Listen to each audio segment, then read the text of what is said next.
आता पाहूया टॉप 9 मोठ्या बातम्या। हे विधेयक जनतेच्या नाही तर भाजपच्या सुरक्षेसाठी आणलं। उद्धव ठाकरेंचा जनसुरक्षा विधेयकावरून हल्लाबोल।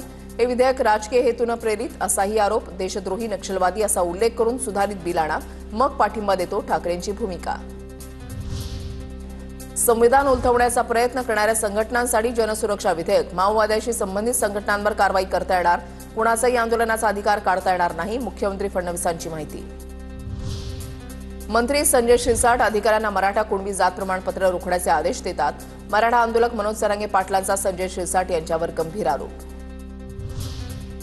शनी शिंगणापूर मंदिर विश्वस्त मंडळ बरखास्त करण्यात येणार, मुख्यमंत्री फडणवीसांची शुक्रवारी विधानसभेत घोषणा। विश्वस्त अधिकाऱ्यांनी कोट्यवधींचे घोटाळे केल्यानं विश्वस्त मंडळ बरखास्त करण्याचा निर्णय।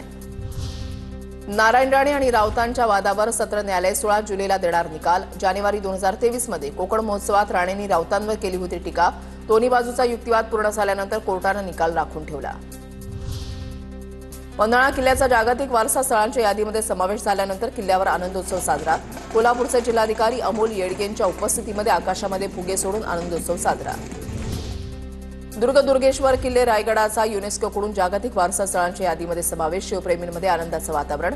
किल्ले रायगडावर शिवप्रेमी आणि पर्यटकांची रेलचेल वाढण्यास मदत होणार। सिंधुदुर्ग किल्ल्याचा युनेस्कोच्या यादीमध्ये समावेश। शिवप्रेमींमध्ये उत्साह। युनेस्कोमुळे किल्ला संवर्धन, जतन आणि जागतिक पर्यटन नकाशावर महत्त्व।